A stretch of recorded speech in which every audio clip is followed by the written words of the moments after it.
Assalamualaikum warahmatullahi wabarakatuh.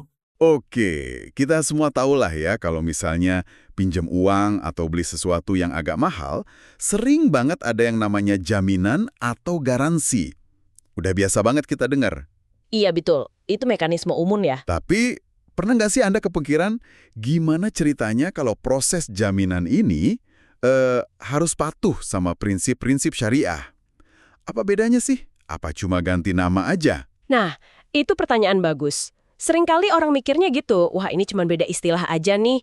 Padahal, penjaminan syariah itu punya fondasi, punya prinsip, akad, bahkan batasan-batasan yang gimana ya, sangat khas dari hukum Islam. Jadi bukan sekedar label halal gitu ya? Tepat, bukan sekedar itu, tapi memang sebuah sistem yang berdiri sendiri. Nah, ini dia nih yang mau kita kupas tuntas barang Anda kali ini.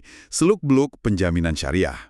Ternyata ini komponen penting loh dalam keseluruhan mesin keuangan syariah. Betul, perangnya cukup vital. Sumber kita kali ini adalah materi pengantar yang, lumayan lengkap lah ya, tentang perusahaan penjaminan syariah.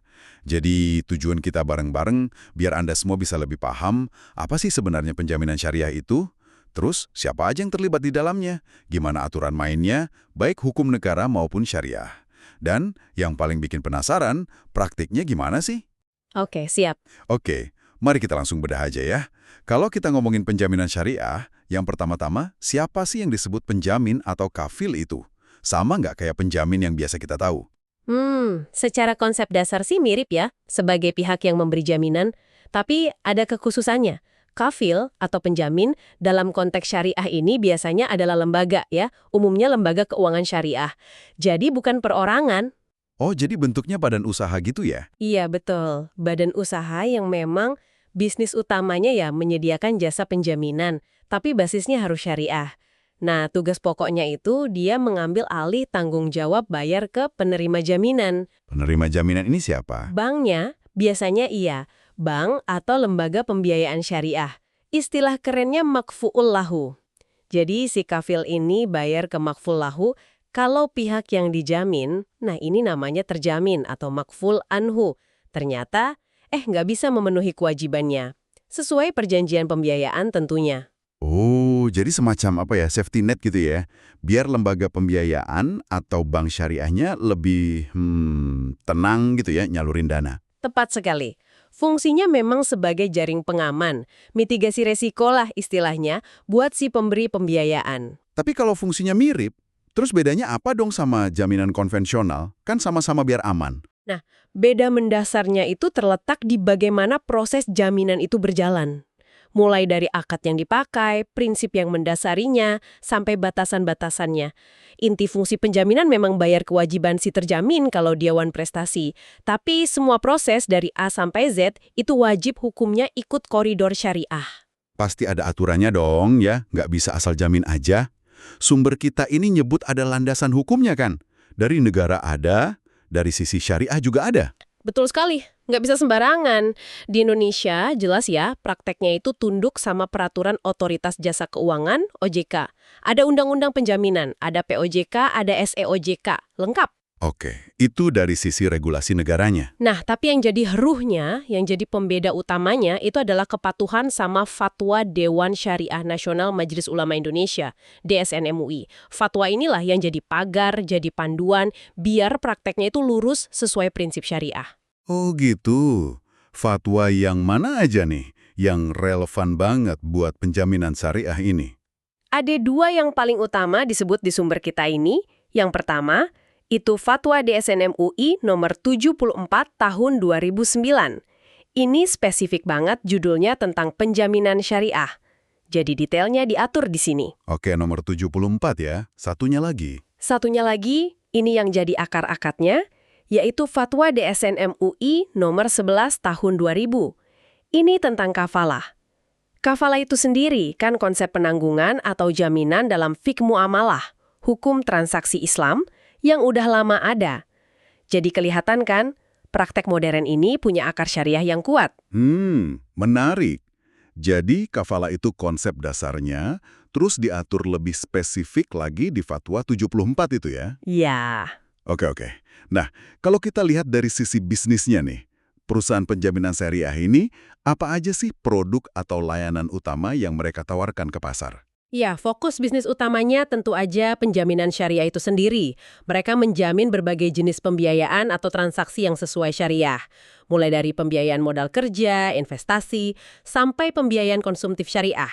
Selain penjaminan biasa itu? Selain itu, mereka juga biasanya melakukan penjaminan ulang. Ini gimana ya jelasinnya? Kayak semacam asuransinya si perusahaan penjaminan.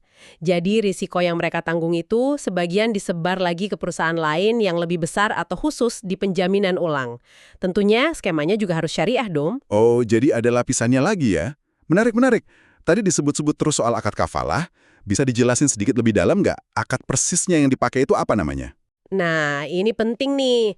Akad yang jadi tulang punggung penjaminan syariah komersial ini namanya kafalah bil ujroh. Kafalah bil ujroh, artinya apa tuh? Kafalah itu kan artinya penjaminan atau penanggungan. Nah, bil ujroh itu artinya dengan imbalan atau dengan fee. Jadi ini adalah akad penjaminan di mana si penjamin, si kafil tadi, dibolehkan secara syariah untuk menerima imbalan jasa atau fee yang kita sebut ujroh atas jaminan yang dia berikan. Kenapa ini penting? Emang ada kafalah yang nggak pakai fee? Dulu, dalam konsep kafalah klasik, ada yang sifatnya tabaru atau sukarela tanpa imbalan. Nah, dengan adanya penegasan bil ujroh ini, jadilah dia dasar legal untuk bisnis penjaminan syariah modern. Kan lembaga penjaminan perlu pendapatan operasional juga. Oke, paham. Jadi akadnya kafalah bil ujroh. Sekarang, coba kita bedah sedikit lebih dalam yuk Fatwa No 74 tahun 2009 tadi. Apa aja sih poin-poin kunci dari aturan main penjaminan syariah ini yang perlu Anda tahu? Oke, Fatwa 74 ini cukup rinci ya, tapi ada beberapa poin esensial. Pertama, soal ketentuan akad kafalah bil ujrohnya itu sendiri, objeknya apa aja yang boleh dijamin. Bisa utang dain yang timbul dari transaksi syariah, atau bisa juga kewajiban lain yang memang diperbolehkan syariah untuk dijamin. Bisa seluruhnya atau sebagian.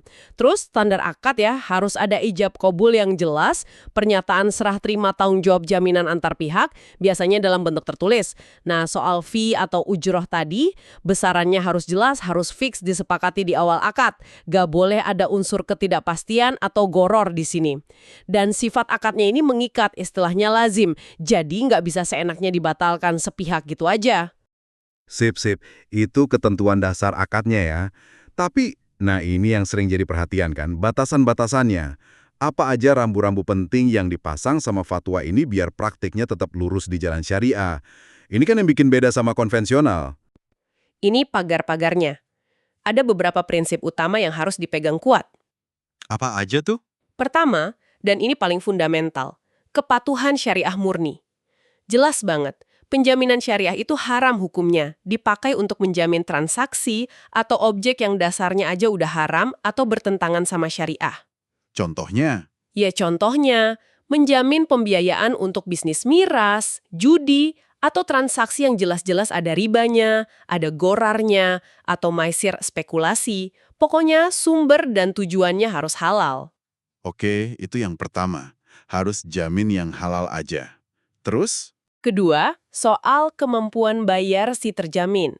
Pihak yang dijamin, nasabah atau debitur itu harus benar-benar punya kemampuan finansial real untuk melunasi kewajibannya.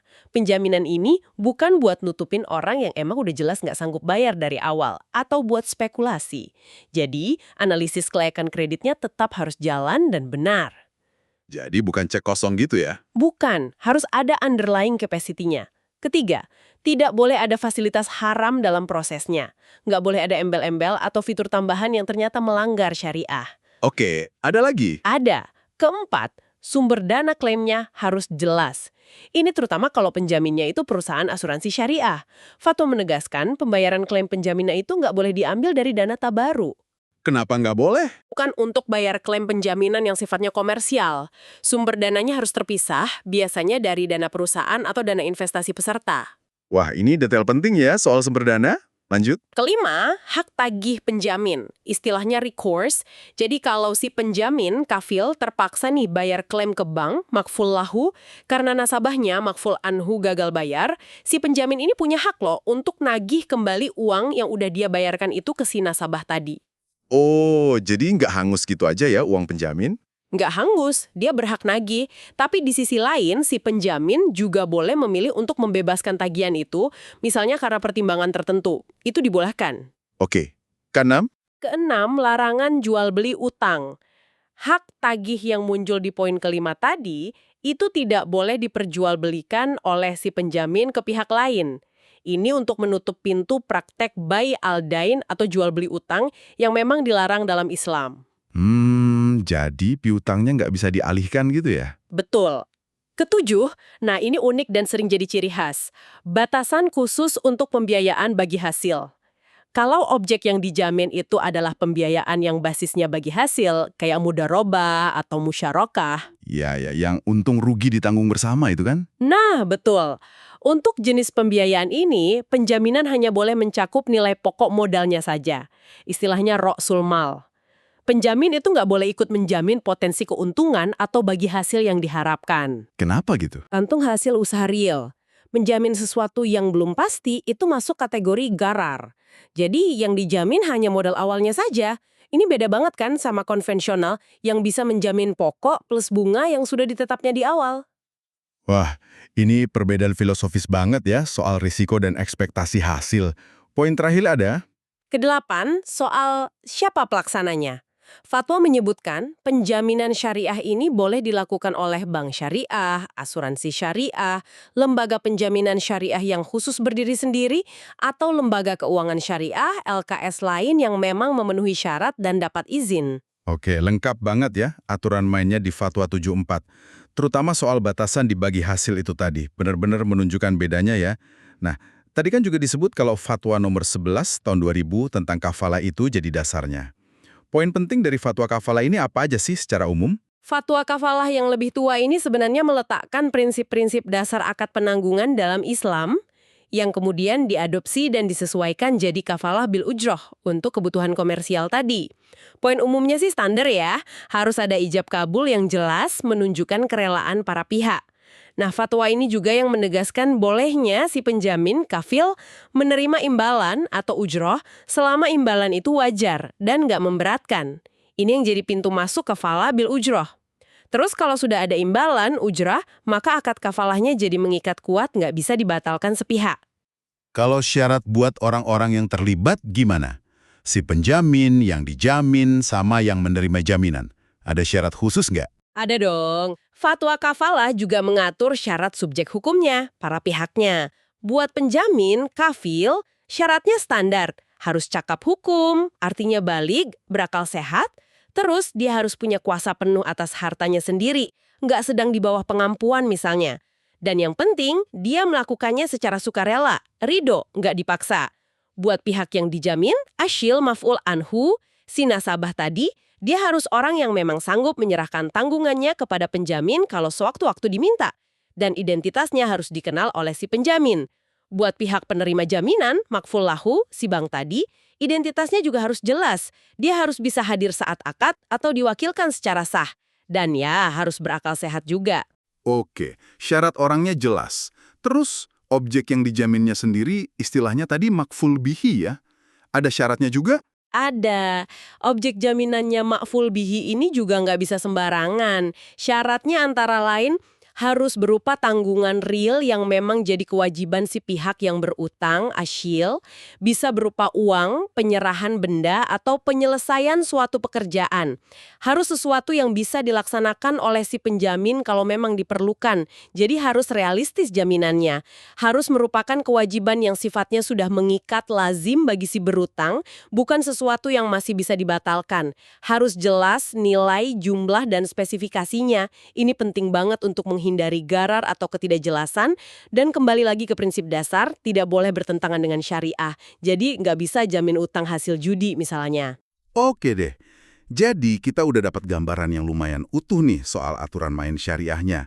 Mulai dari akad kafalah bil ujroh, fatwa DSN MUI nomor 74 dan 11, sampai batasan-batasan yang ketat itu. Nah, sekarang mungkin yang bikin Anda penasaran di rumah, gimana sih alur praktisnya ini di lapangan? Katakanlah Anda mau ambil KPR syariah nih. Terus sama banknya diminta ada penjaminan. Prosesnya bakal kayak gimana? Nah, ini bagian praktisnya ya. Sumber kita ini menjelaskan, dan ini juga sejalan kok sama UU Penjaminan yang umum, biasanya ada dua skema atau alur utama. Ada yang disebut skema langsung, ada yang tidak langsung. Kita coba lihat bedanya ya. Oke, gimana tuh yang langsung? Yang pertama, skema penjaminan langsung. Alurnya kira-kira gini. Anda sebagai debitur datang ke bank syariah, LKS, mau ngajuin pembiayaan. Oke, banknya kan pasti analisis dulu ya, BI checking, lihat kemampuan bayar Anda, dan lain-lain. Nah, kalau dari hasil analisis itu bank merasa, wah ini perlu jaminan tambahan nih biar lebih aman, maka si bank inilah yang langsung berinisiatif kontak ke perusahaan penjaminan syariah, PPS. Alurnya kira-kira gini, jadi komunikasinya antara LKS sama PPS. Anda sebagai debitur mungkin nggak terlibat langsung di proses permintaan jaminannya. Oh, jadi bank yang ngurusin ke perusahaan penjaminannya ya? Iya, di skema ini begitu. LKS ngajuin permohonan penjaminan ke BPS untuk pembiayaan Anda. BPS terima, mereka analisis lagi, bisa jadi minta data tambahan. Kalau BPS setuju, mereka akan kasih sinyal hijau. Misalnya lewat apa yang namanya SP3, Surat Persetujuan Prinsip Penjaminan. Setelah itu, BPS baru deh terbitin sertifikat penjaminan atau kadang disebut juga sertifikat kafalah. Kalau sertifikat ini udah di tangan LKS, baru deh Anda sama LKS tanda tangan akad pembiayaan utama, misalnya akad murabahah KPR-nya, dana cair. Nah, soal fee penjaminannya yang IJK imbal jasa kafalah tadi, itu biasanya dibayarkan oleh LKS ke BPS. Nanti LKS bisa jadi meneruskan sebagian risiko ini lagi ke perusahaan penjaminan ulang syariah dan bayar fee lagi namanya IJKU. Aha. Jadi di skema langsung ini, kuncinya ada di inisiatif dan komunikasi antara LKS dan PPS ya? Anda sebagai debitur lebih banyak nunggu kabar aja mungkin ya? Oke, terus kalau skema yang kedua gimana? Yang tidak langsung? Nah, yang kedua, skema penjaminan tidak langsung. Awalnya sama. Anda sebagai debitur datang ke LKS ngajuin pembiayaan. LKS analisis kelayakan Anda. Nah, bedanya di sini nih. Setelah analisis, kalau LKS merasa perlu penjaminan, LKS malah meminta Anda sebagai debitur untuk mengurus sendiri proses penjaminan ke PPS. Oh, jadi kita yang disuruh ke perusahaan penjaminannya? Betul, jadi Anda yang harus proaktif datang ke kantor PPS, mungkin bawa semacam surat pengantar atau rekomendasi dari LKS, Anda ajukan permohonan penjaminan di sana, PPS terima, mereka analisis lagi, kalau mereka setuju dan keluar SP3, nah Anda sebagai debitur harus menyetujui juga SP3 itu. Setelah urusan di PPS ini beres, baru Anda balik lagi ke LKS untuk tanda tangan akad pembiayaan utamanya. Setelah akad, PPS terbitkan sertifikat, LKS baru cairkan dananya. Soal pembayaran fee IJK, mekanismenya bisa bervariasi, bisa jadi tetap LKS yang bayarkan ke PPS, tapi mungkin biayanya udah diperhitungkan ke total pembiayaan Anda, atau mungkin ada cara lain. Dan sama seperti skema langsung, PPS di sini juga bisa aja melakukan penjaminan ulang IJKU ke perusahaan lain. Menarik ya. Ternyata ada dua jalur proses yang beda gitu. Tergantung kebijakan LKS atau PPS-nya mungkin ya milih pakai skema yang mana. Tapi pada intinya sih, pemain utamanya ya tetap itu-itu aja ya. Ada Anda sebagai debitur yang dijamin mafkul anhu, ada lembaga keuangan syariah, penerima jaminan mafkul lahu. Ada perusahaan penjaminan syariah, penjamin kafil, dan kadang-kadang di belakang layar ada perusahaan penjaminan ulang syariah juga. Betul, ekosistemnya melibatkan pihak-pihak itu. Oke. Kalau kita tarik benang merahnya nih ya, dari semua yang udah kita obrolin, kelihatan banget ya kalau penjaminan syariah ini bukan sekedar produk keuangan biasa terus ditempelin label syariah gitu aja. Ini tuh sebuah sistem yang benar-benar dirancang hati-hati banget biar sejalan sama prinsip-prinsip Islam. Tepat sekali. Ini adalah instrumen manajemen risiko yang bisa dibilang vital ya dalam ekosistem keuangan syariah modern. Dia pakai akad kafalah bil ujrah yang punya dasar fik yang kuat. Dia diatur secara detail oleh fatwa DSN MUI. Dan dia punya rambu-rambu, batasan-batasan yang jelas banget untuk memastikan aspek keadilan, transparansi, dan tentunya kepatuhan pada syariah. Tujuannya jelas ya, memberi rasa aman buat penyedia dana. Iya, tanpa melanggar larangan-larangan agama, seperti menghindari riba, menghindari gorar ketidakjelasan, menghindari maisir, spekulasi. Jadi risikonya dikelola dengan cara yang dibenarkan. Nah, ini penting nih buat Anda yang lagi dengerin. Terutama kalau Anda mungkin nasabah bank syariah atau pelaku usaha yang sering berinteraksi dengan lembaga keuangan syariah. Memahami kalau ada mekanisme penjaminan kayak gini tuh penting. Jadi Anda punya gambaran gimana sih risiko kredit di industri ini dikelola? Betul. Dan ingat tadi poin krusial soal misalnya penjaminan di skema bagi hasil, yang cuma bisa jamin modal pokoknya aja, Ra'sul Mal. Itu kan informasi penting banget kalau Anda lagi mempertimbangkan mau ambil jenis pembiayaan yang mana. Bisa jadi bahan pertimbangan. Iya, betul sekali. Ini contoh nyata bagaimana prinsip-prinsip syariah yang kadang mungkin terasa agak teoritis atau abstrak ya, itu ternyata bisa diterjemahkan jadi solusi yang sangat praktis di dunia keuangan modern. Tujuannya ya jelas, untuk menciptakan transaksi yang lebih adil, lebih produktif, dan harapannya membawa kebaikan atau maslahat buat semua pihak yang terlibat, sesuai dengan nilai-nilai Islam itu sendiri. Jaminan gitu ya, di mana resiko dari perusahaan penjaminan itu dialihkan lagi sebagian ke perusahaan lain yang lebih besar. Ini konsep yang menarik sih. Iya, menarik dan cukup kompleks sebenarnya. Dan ini mungkin bisa jadi bahan pemikiran lanjutan nih buat Anda. Sumber kita kan belum terlalu dalam ya membahas ini, tapi ini otomatis memunculkan pertanyaan. Pertanyaan apa tuh? Ya, bagaimana sih persisnya mekanisme penjaminan ulang syariah ini berjalan?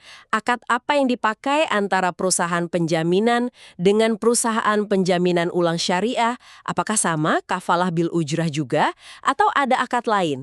Terus seberapa signifikan sih peranan penjaminan ulang ini dalam menjaga kesehatan finansial dan stabilitas industri penjaminan syariah secara keseluruhan?